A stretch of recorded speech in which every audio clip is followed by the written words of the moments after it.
When you're ready, you can start too with brave prayers. Hare Krishna, Prabhuji. Hare Krishna, dear devotees. Let me invoke the prayer before we proceed further. Om Namo Bhagavate Vasudevaya. Om Namo Bhagavate Vasudevaya. Om Namo Bhagavate Vasudevaya. Narayana Namaskritya Naram Chaiva Dhanuttama Devim Saraswati Vyasam Tato Jaya Tudire Nashtaprayasha Bhadreshu Nityam Bhagavata Sevaya Bhagavati Uttama Shloke Bhaktir Bhavati Nashtake. Today we are gonna read from chapter Canto 1, chapter 10, Departure of Lord Krishna for Dwarka, from text 19 to 36. Prabhuji, am I audible? Is that correct? Yes, Prabhuji. Okay. Text 19. It was being heard here and there that the benedictions being paid to Krishna were neither befitting or unbefitting, because they were all for the Absolute, who was now playing the part of human being. Text 20. Absorbed in the thought of the transcendental qualities of the Lord, who is sung in the select poetry, the ladies on the roof of all the houses of Hastinapur began to talk of him. This talk was more attractive than the hymns of the Vedas. Text 21. They said, here he is, the original personality of Godhead, as we definitely remember him. He alone existed before the manifested creation of the modes of nature, and in him only, because he is the Supreme Lord, all living beings merge as if sleeping at the night, their energy suspended. Text 22. The personality of Godhead, again desiring to give names and forms to his part and parcel, the living entity, placed them under the guidance of material nature. By his own potency, material nature is empowered to recreate.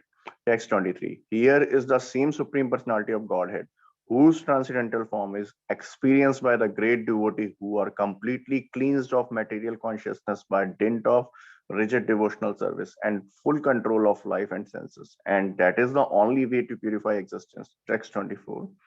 Oh, dear friends, here is that very personality of Godhead, whose attractive and confidential pastimes are described in the confidential parts of Vedic literature by his great devotees.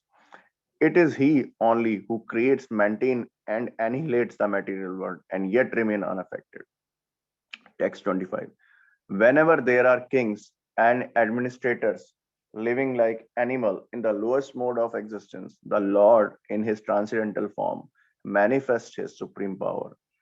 The truth positive show special mercy to the faithful, perform wonderful activities, and manifest various transcendental form as is necessary in different periods and ages. Text 26.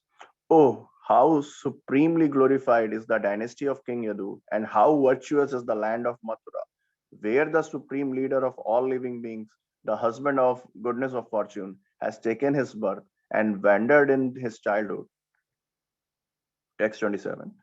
Undoubtedly, it is wonderful that Dwarka has defeated the glories of the heavenly planet and has enhanced the celebrity of the earth.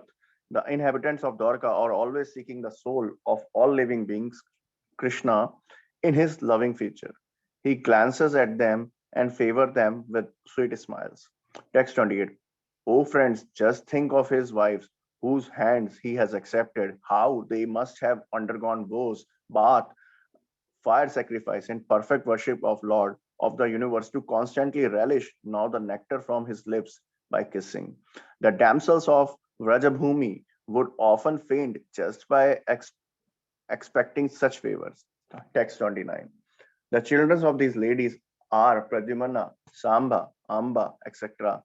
Ladies like Rukmani, Satyabhama, and Jamvati were forcibly taken away by him from their Swayamvara ceremony after he defeated many powerful kings headed by Shishupala. And other ladies were also forcibly taken away by him after he killed Bhaumasura and thousand of his assistants. All of these ladies are glorious. Text 30. All these women auspiciously glorified their life despite their being without individuality and without purity. Their husband, the lotus-eyed personality of Godhead, never felt them alone at home. He always pleased their heart by making valuable presentations. Text 31. While the ladies of the capital Hastinapur were greeting him and talking in this way, the Lord, smiling, accepted their good greetings and casting the grace of his glance over them, and he departed from the city. Text 32. The Maharaj Yudhishthira, although no one's enemy, engaged four divisions of defense, horse, elephant, chariot, and army to accompany Lord Krishna, the enemy of the Asuras, demon. The Maharaja did this because of the enemy and also out of affection for the Lord. Text 33. Out of profound affection for the Lord Krishna, the Pandavas, who were of the Kuru dynasty, accompanied him a considerable distance to see him off. They were overwhelmed with the thought of future separation. The Lord, however, persuaded them to return home, and he proceeded towards the Dwarka with his dear companions. Text 34 and 35. O Sonaka, the Lord then proceeded towards Kurjangala, Panchala, Surashena, the land on the bank of the river Yamuna, Brahmavarta, Kurukshetra, Matsya, Sarasvata, the province of the desert and the land of sanctity water. After crossing these provinces, he gradually reached the Sauvira and Abhira provinces. Then west of these reached Dwarka at last. Text 36. On his journey through these provinces, he has welcomed, worshipped, and given various presentation in the evening in all places. And the Lord suspended his journey to perform evening rites. This was regularly observed after sunset. Yeah, that's the end of the Bhakti Vedanta purport for chapter 10th. The departure of Lord Krishna for Dwarka. Hare Krishna Prabhu. Thank you. Thank you, Prabhuji. And Gopijana Primatli, whenever you're ready, you can start, Mataji. Sure, Prabhuji. Thank you so much, Prabhuji, for the opportunity. Hare Krishna devotees, please accept my humble obeisances. Our glories to Sri Prabhupada and Gurudev. Namo Vishnupadaya Krishna Prestaya Bhutale Srimate Bhaktivedanta Swamini Namine Namaste Saraswati Deve Gauravani Pracharine Nirvisesha Sunyavadi Pashnata Deshatarine.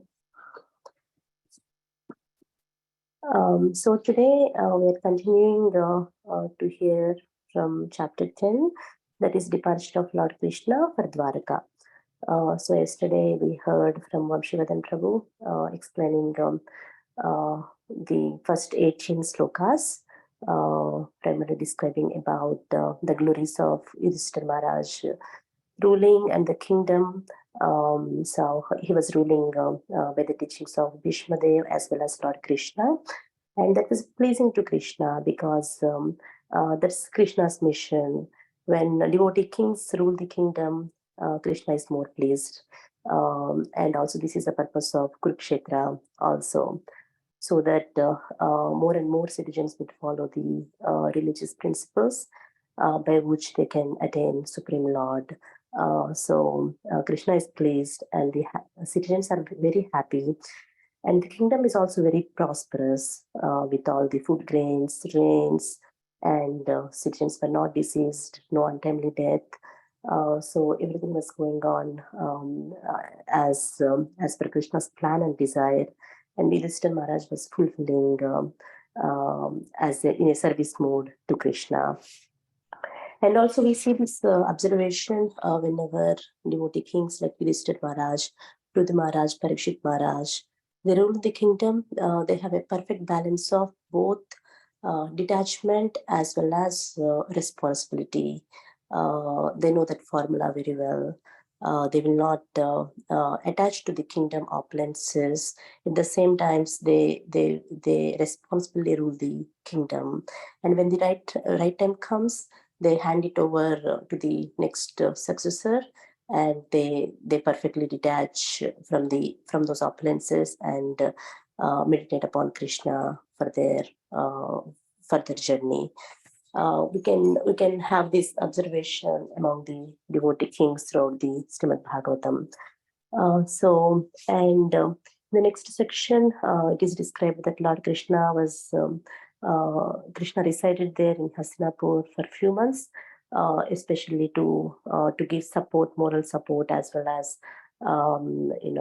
especially to Shubhadra and his relatives.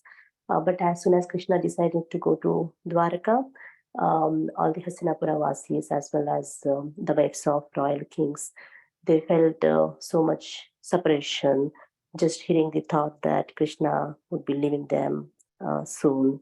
They nearly fainted, but they stopped their fears because they felt it may be inauspicious before departure of Krishna to Dwaraka. And we see how Krishna has mesmerized them with all his beauty, his name, form, qualities, and pastimes.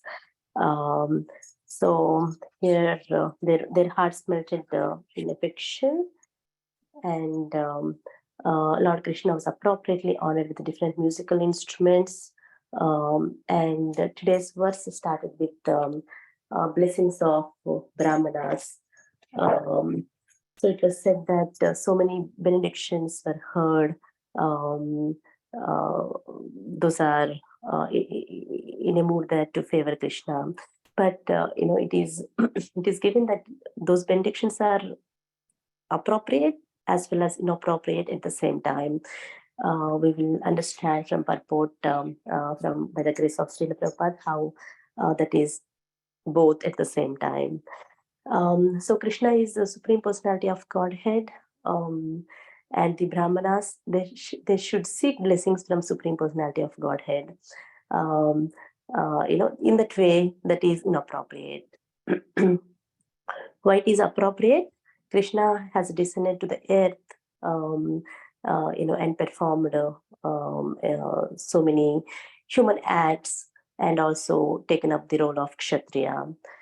So Brahmanas are superior than Kshatriya. In that aspect, Brahmanas can do benedictions upon Kshatriyas. So that way it is appropriate also. So Srila Prabhupada has beautifully described here that in the transcendental platform, there are no contradictions. So everything, whatever that is applicable to Krishna, contradictions are automatically resolved because of the transcendental and divine nature of the Supreme Lord. So one example is given to clarify this idea that when Krishna was a small boy in his childhood pastimes, he used to steal the butter, and the gopis used to call him as Makan Chor, that is a thief, or butter thief. So when we see in this material world, any thief, those are not glorified, and in fact those are punished. But when it comes to absolute truth, Supreme Personality of Godhead, everything that is applicable to him, that becomes so glorious, and there won't be any contradictions. So in that way, the benedictions received from Brahmanas, both appropriate and inappropriate at the same time, but it resolves to the, those are applicable to Krishna. And text 20,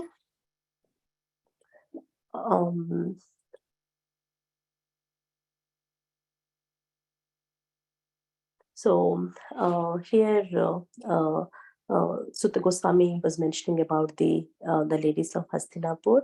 They went up to the roofs of the houses and began to talk among themselves, glorifying Krishna. And this talk was more attractive than the hymns of Vedas. Why? It is explained by Srila Prabhupada for our understanding. So in the previous sloka, Brahmanas were glorifying him and giving benedictions based on the Vedas and Vedic hymns. And here, Hastinapur, casual talk and interaction among themselves, it is more glorious and more attractive than the Vedic hymns. And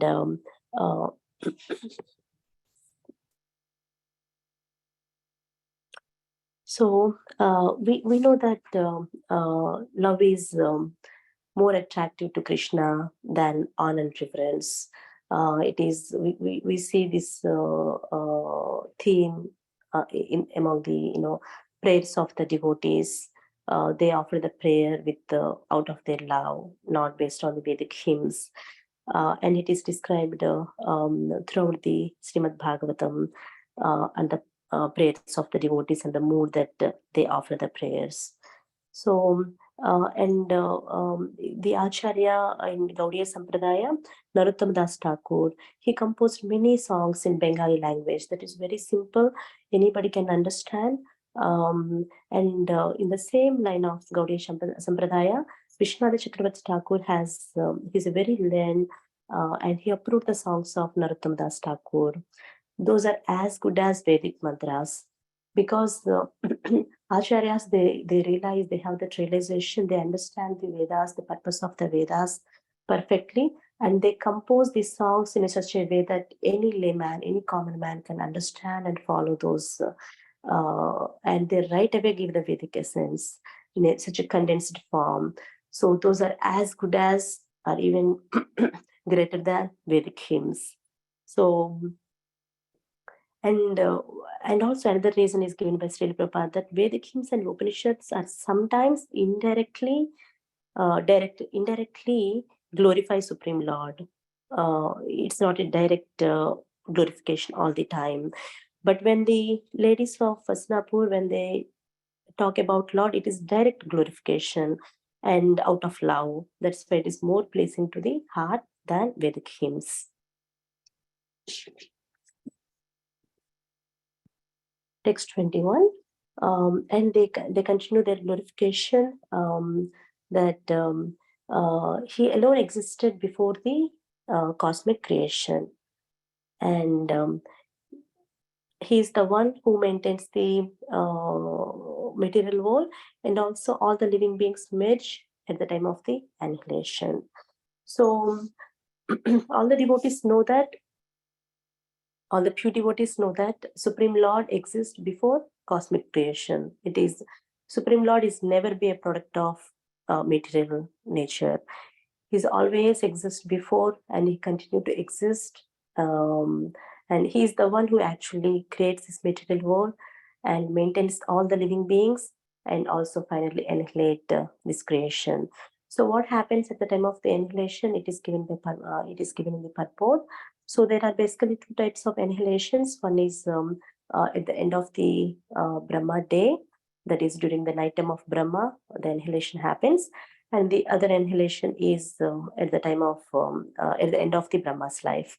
Of course, there are other annihilations are also described in the 11th canto of Srimad Bhagavatam, but here these two primary annihilations are given, and the time duration is also given such a long duration, even for the Brahma night also.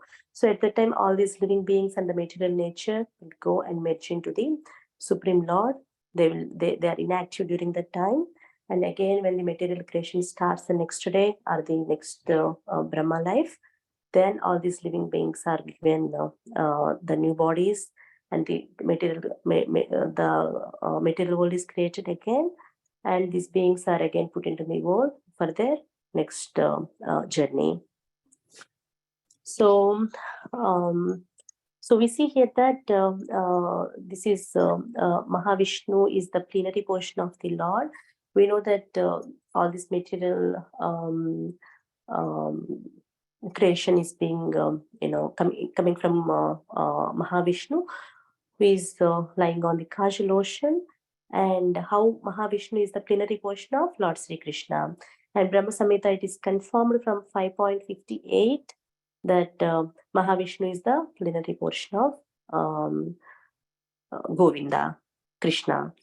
And for each exhalation for that period, the universes are generated from the pores of his transcendented body. And when he inhales back, all these universes will merge back into Mahavishnu. And also, Satvata Tantra, this is often quoted by His Grace Radhashyam Prabhu, where all these three types of Vishnus are clearly mentioned in a sloka, that Garbhodaka Sai Vishnu and Kshirodaka Sai Vishnu and Karvodaka Sai Vishnu. are taking care of this material creation. So going on to the next verse, 22. So what happens after this cosmic creation? Again, all these living beings are given names and forms, because everybody is his part and parcel. Material creation is his own energy, prakriti, and the living beings are his part and parcel as Tatastha Shakti.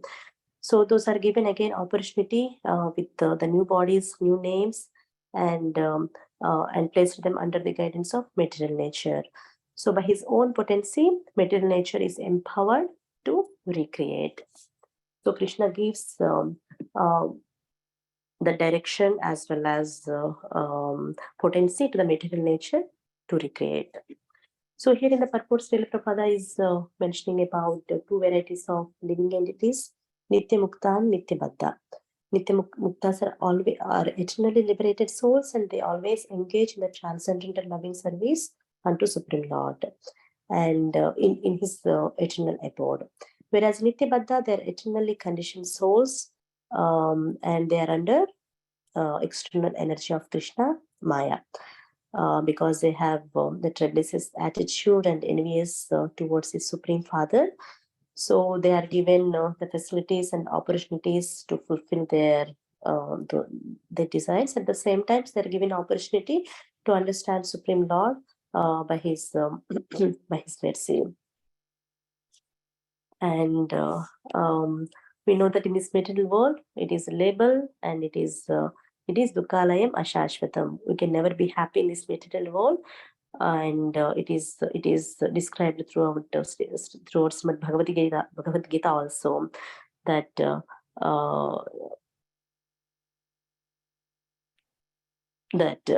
those are put under external energy, and they take body after body, dehinosmin eta dehe. So again, it goes on saying that how we never be happy in this material world, and our only goal is to practice devotional service and go back to Krishna. There only we can be happy. So once we go back there, we are as good as Nitya Siddha, Nitya Mukta. So next 23.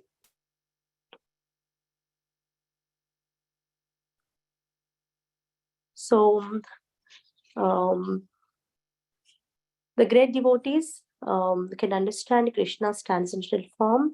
They can experience that after cleansing our material consciousness only by the dint of rigid devotional service.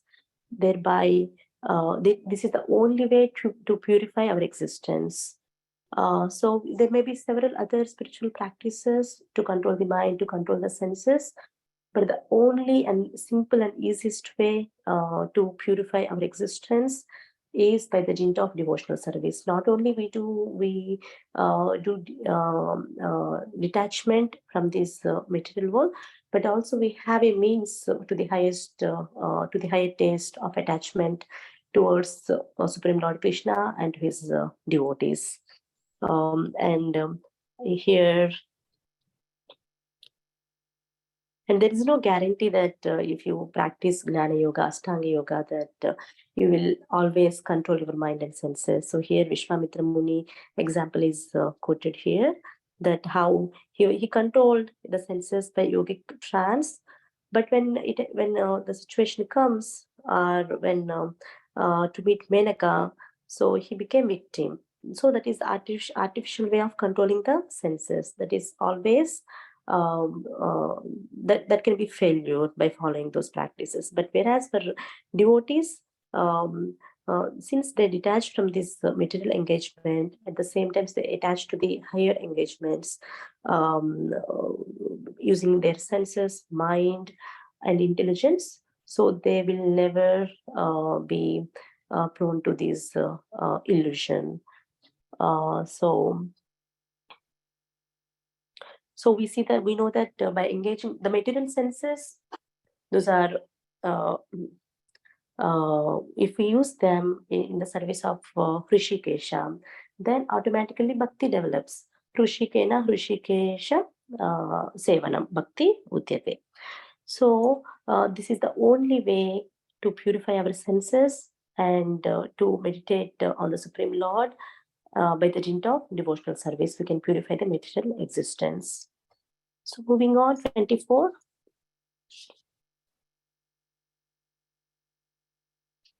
So here, Hastinapur ladies continue to glorify that Supreme Lord has been, the pastimes of Supreme Lord are very confidential. And here, Vedeshu Guhyeshu Cha Guhya Vadibihi. So they describe in a confidential manner, and he's the only one in relation to the material creation. He's the one who creates, maintenance, and annihilates the material world, but yet he's unaffected. So there is no entanglement, there is no bondage, because he is the Supreme Lord for everything, even to the material creation. So in the purport, Srila Prabhupada has given the Vedas are expanded by many branches and sub-branches, and Krishna has empowered his devotees, and also several Shakti Avesha incarnations like Vyasa, Narada, Shukadev Goswami, Kumaras, Kapila. They glorify Supreme Lord, and throughout the Srimad Bhagavatam, the glorification is repeatedly and continuously, constantly glorifies the divine and transcendental pastimes of Krishna through his names, forms, qualities, and pastimes. So that is about 24, and moving on to 25. So here, this 25 sloka is quite parallel to the sloka from Srimad Bhagavad Gita, that when and where Krishna appears, Paritranaya, why he appears also, Paritranaya Sadhunam. So here, the last line of this sloka, Bhavaya Rupani Dadahad Yuge Yuge, like Sambhavami Yuge Yuge. So when there is a decline in the religion, and when there is an increase in the religion, Krishna descends to the earth in each and every yuga. Thereby, what he does, what is the purpose? He protects his devotees, and he punishes the miscreants, and he re-establishes the dharma. So what is dharma and adharma is given by Srila Prabhupada here by quoting the basic philosophy of Ishopanishad principle. So we're all children of, and in the previous slokas, we see how this universe and the material creation is a property of Supreme Lord. And we're all children of Supreme Lord. So as children, we have right to use the property of Supreme Lord. But the thing is, we should not encroach upon the property of the Supreme Lord, and we should accept only the quota that is allocated for us. And it is not only at the physical property level, but also at the subtle level also. So every living entity has their own right and share given by Supreme Lord, as they're also part and parcel, as they're also children of Supreme Lord. But we should be very careful not to exploit the other properties, physical level at the certain level also. So so when Krishna descends, so he comes in different yugas, in different forms. When Krishna comes as Rama, he bridged the Indian Ocean. When he appeared as Krishna, so he showed many enchanting leelas in his childhood pastimes. And by killing Putana, Aghasura, Sekatasura, and when he was 7 years old, he lifted Govardhana, and he married 16,108 queens, how he expanded with each and every queen. So this is not possible for any ordinary human being. So only Supreme Personality of Godhead can do these activities. So all these materialistic people should understand the difference between the superhuman as well as the ordinary human.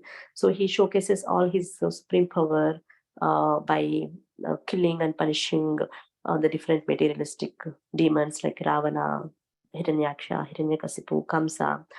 So that is his Leela. And next 26.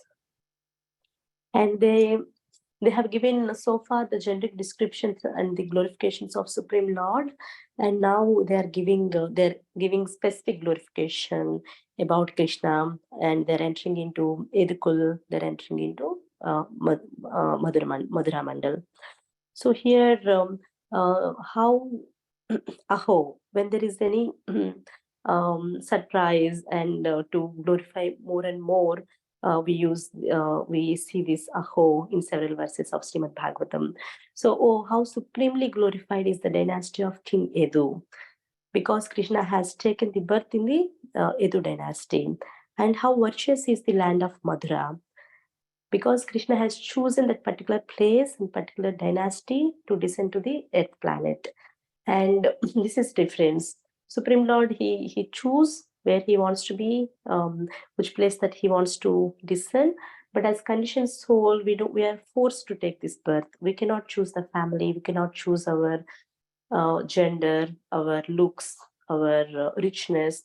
But Supreme Lord is always independent. And he chooses where he wants to appear. So this is we see this analogy. Krishna's appearance and disappearance is just like sunrise and sunset. So sun is always there in solar system, and it is only the matter that we see sun at certain time, and the sun will disappear out of our sight at certain time, but he's always there. So Krishna appearance and disappearance is also, he comes by his own causeless mercy, and he appears in front of the material eyes, and he disappears after his leelas are wind up in the material world. So here, Srila Prabhupada was mentioning about how glorious is Madhura Mandal and how glorious is Edu dynasty. And also he paralleled this particular verse to the Janma Karma Chme Divyam from Srimad Bhagavad Gita. So Krishna's appearances and disappearances, just by understanding them, how Krishna appears, what activities that he performs, and how he disappears in a devotional mood, then we can transcend this material world. We don't have to take so many births, so many great endeavor to understand, to attain liberation. Just by understanding Krishna's appearance and activities disappearance, we can achieve highest perfection, highest result than salvation. That is attaining Krishna and giving service to him in person. So next 27, same, it starts with the Aho. So undoubtedly, Dwarka has defeated the glories of the heavenly planets and enhanced the celebrity of the earth.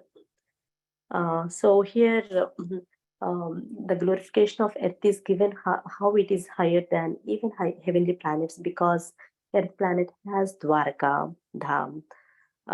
We see that the common people always try to go to the higher planets so that they will enjoy. There are more facilities for the high enjoyment in the higher planets. But the devotees know that always when Krishna chooses to appear on the earth, he chooses these places to appear in Madhura, Vrindavan, and Dwarka. So all these three places. So these are as good as Krishna. So by performing the devotional service in these places, we could reach Krishna, and we could, we understand Krishna in a more loving and devotional mood. So here.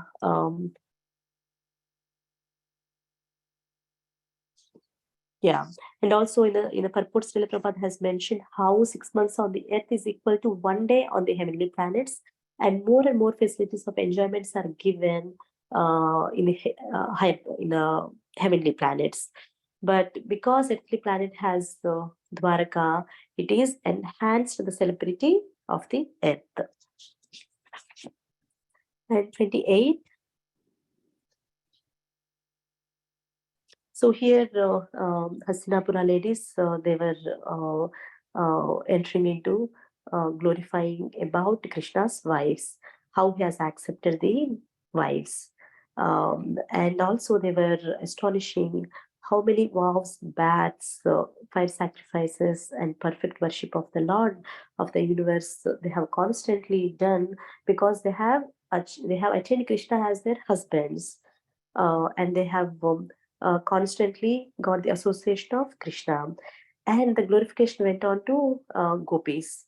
So just by thinking about Krishna's association and feelings of Krishna as their husbands, they just that thought also they would faint.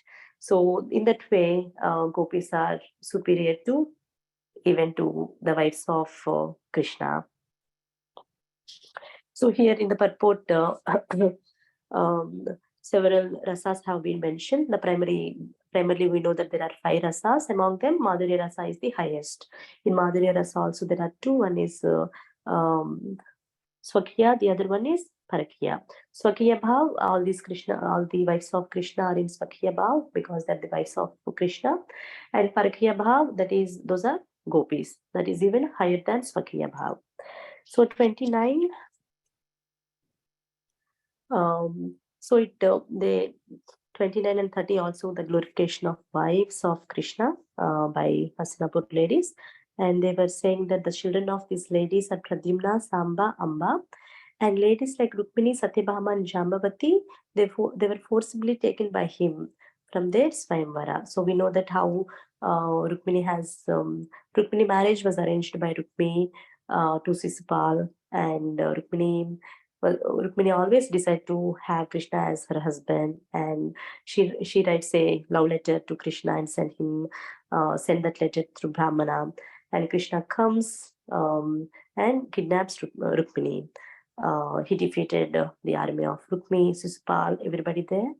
And also he kidnapped Lakshmana also as another principal queen of Krishna. So that way Krishna has married different women in different styles. And also it is mentioned how Bhaumasura has kidnapped 16,100 princes, and Krishna has protected them and accepted them as their wives, because they have that love and devotion and also desire to have Krishna as their husband.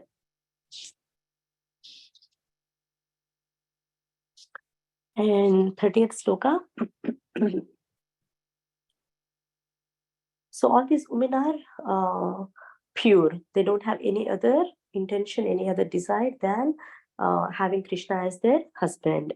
And Krishna reciprocates with them by taking care of them very nicely. Krishna never left them alone at home. He always pleased their heart by making valuable presentation. So we know that how Krishna made 16,108 palaces for each of his queen. And one time Narada Muni was thinking that how Krishna was managing, he's a single person, how he was managing all these palaces, his wives. And he was curious, and when he came to see Krishna, he see Krishna in each and every palace with each and every wife of Krishna. And he was doing different activities in each palace with his queen. So that was a very beautiful pastime, how Krishna expands himself and pleases with his wives in each and every palace, and also showing an example how he was doing activities at sunrise, sunset, and worshipping brahmanas, worshipping cows, and performing oblations, and doing Gayatri at the sunrise, sunset, and taking care of their children, playing with the children. So he showed example, as well as how much he was how and supreme power also, how he expanded and showed different leelas in different palaces. And 31, so the glorification is done by Hastinapur ladies until 30th, and 31 is Krishna's reciprocation to the Hastinapur ladies for their prayers. So after their greeting, Krishna has smiled and accepted their good greetings, and he has given his beautiful glance over them, and he departed from the city. So we see that only reciprocation and the highest reciprocation that Krishna does is by his smiling glances and by his smiles and his beautiful glances. And after Kundi prayers also, Krishna has reciprocated his beautiful smile. So that is the greatest and very that satisfies more than anything for those who pray to Krishna. And 32, I'll take just a few minutes to complete this one. And here Maharaj Yudhishthir has arranged four different types of divisions of defense that include horse, elephant, chariot, and army to accompany Lord Krishna.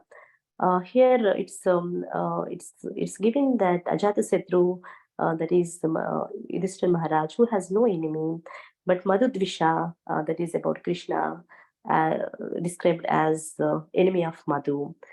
So here it is glorification is Krishna, Supreme Lord, has enemy, who is Madhu, and devotee has no enemy, Ajatasatru. And also how Krishna how Krishna likes to take that reciprocation from his devotees. Yudhishthira Maharaj was giving protection to Krishna by his four defense of divisions of defense. But throughout the Pandava's life, Krishna was giving protection from all the calamities. And in Kurukshetra also, how he protected Pandavas and how he was the charioteer of Arjuna. He was protecting at each and every step of Pandava's life. Here, Yudhishthira Maharaj, out of his love and devotion, he engaged all these defenses for Krishna's protection, and Krishna accepts them because he always wants to depend on his devotees. How he depends on Yashoda in Vrindavan. So he was taking, subordinate more role, and he was accepting because Yudhishthira Maharaj wants to do that service. And 33. So out of profound affection for Lord Krishna, Pandavas so went for a considerable distance to send off Krishna. They really don't want to go back because they're having that pain of separation, vipralamba. So they really want to have that constant association of Krishna. Since Krishna is living, they were just following Krishna. So after following some distance, Krishna again told them, you can go back and perform your duties. Then Krishna proceeded towards Dwarka. And then 34 and 35, so Lord then proceeded towards several places, Kurujangala, Panchala, Surasena, the land of, on the bank of the river Yamuna, Brahmavarta, Kurukshetra, Matsya. So those are, now in the modern names, we might be calling, Prabhupada has written a purport that in the modern times, there might be different names, but we may not need to understand which one what and all. That is, so, but we know that Krishna has taken the journey throughout these places and towards his, towards Dwarka. So 36, during this journey, he was welcomed, worshipped, and given various presentations. In the evening, in all the places, Lord suspended his journey and performed his evening rites. Again, this was regularly observed after sunset. So during his journey, he stopped at several places at the sunset and he performed the evening rituals, again to show as an example for the common people.